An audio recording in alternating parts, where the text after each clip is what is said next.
បាទសួស្តីលោកគ្រូចឹងថ្ងៃនេះយើងមកតាមដានបន្ថែមទៀតទៅនឹងកម្មវិធីចឹងទៅនឹងកម្មវិធីនេះគឺយើងធ្វើទៅតាមតម្រូវទៅតាមគោលការណ៍របស់ក្រសួងថ្មីដែលគាត់ទៅចេញចឹងមានទម្រង់លិខិតបែបនេះផ្នែកប្រវត្តិរូបគឺបែបនេះហើយនៅក្នុងនេះយើងបានដាក់សតក្នុងនេះខ្ញុំបានចាក់សោអានេះដោយសារខ្ញុំចាក់សតទៅសតចឹងអានេះកន្លែងនេះមានរូបមន្តចឹងពេលលោកគ្រូប្រើប្រាស់អីយើងអាចលុបតាមនឹងបានទេយើងចង់លុបយើងលុបតែនេះស្លេចប៉ុណ្ណេះលុបបានលុបបានលេខនេះក៏បាច់លុបដែរតែលុបទៅដៃរូបមន្តដែរនេះលុបបានអូខេអីចឹងតាមទៀតយើងចូលផ្នែកគ្រប់គ្រងបន្ទុក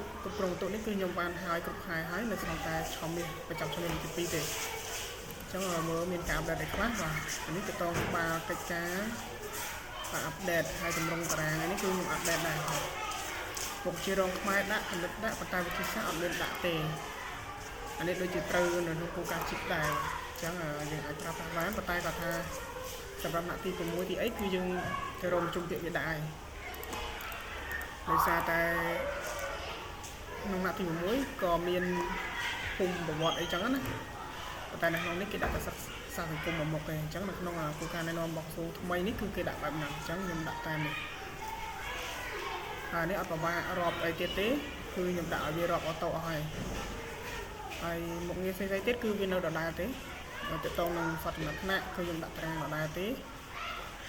បាទហើយនេះសម្រាប់សិស្សច្រើនសិស្សចាប់ពី30នាក់ជាងអីទៅប្រើនេះស្អាតមួយទំព័រទេ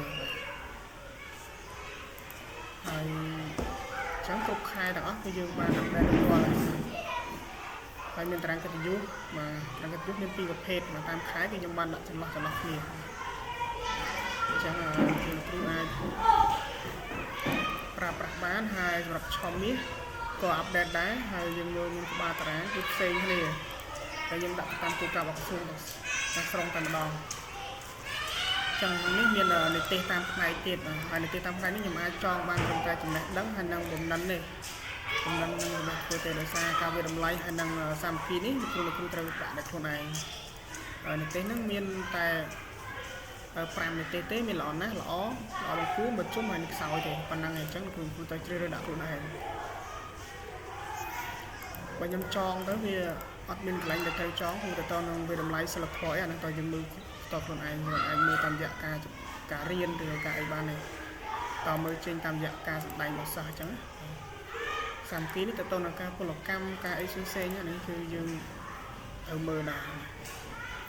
ហើយមុន print ទាំងអស់គឺត្រូវបញ្ចូលថ្ងៃខែនេះអីរត់អូតូទៅអីទេហើយចូលថ្ងៃខែមកថ្ងៃខែចូលខ្លួនឯងបន្ថែមមកហើយនៅក្នុងនេះខ្ញុំដាក់ថ្មីដាក់ទាំងធ្វើនៅកន្លែងហ្នឹងឲ្យហើយណាខ្ញុំពេញឲ្យហើយនៅនឹងទាំងអស់តែម្ដងដើម្បីកុំឲ្យរត់ដាច់បាក់ស្រេណាទៅនឹងឆមាសទី2ដូចគ្នាដែរអត់អីទេអត់មានអីខុសគ្នាទេដូចគ្នាអត់ហើយដល់ឡែកប្រចាំឆមាសគឺខ្ញុំបានបញ្ចូលទៅក្នុងឆមាសទី1អញ្ចឹងអានេះគឺរត់អូតូទេលោកគ្រូបាច់បារម្ភថាយកមកសតអីបើកតារាងហ្នឹងគឺគាត់ឲ្យ print នេះជួយថា control P print យកតែម្ដងជួយ control P យើង preview មើលហើយ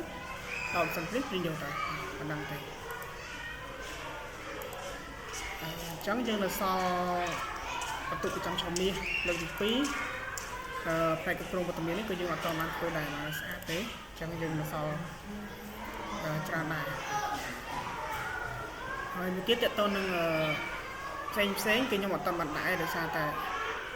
ដូចជាសភៅតាមដានសភៅ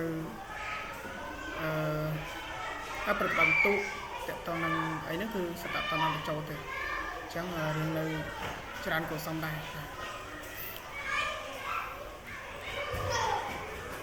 បើចង់អរគុណច្រើនចំពោះការតាមដានហើយយើងនៅពេលដែលខ្ញុំរៀបរាប់ខ្ញុំនឹងទម្លាក់ជូនទៅលោកគ្រូដែលបានជាវកម្មវិធីខ្ញុំចាស់ខ្ញុំទម្លាក់ជូនហ្វ្រីទេឲ្យលោកគ្រូដែលមានប្រវត្តិរូបហើយគឺគាត់តែផ្ញើប្រវត្តិរូបឬមួយក៏ផ្ញើតារាងគ្រប់គ្រងទុកចាស់ហ្នឹងឲ្យខ្ញុំមកគឺខ្ញុំcopy ដាក់ឲ្យហើយខ្ញុំផ្សាយទៅវិញ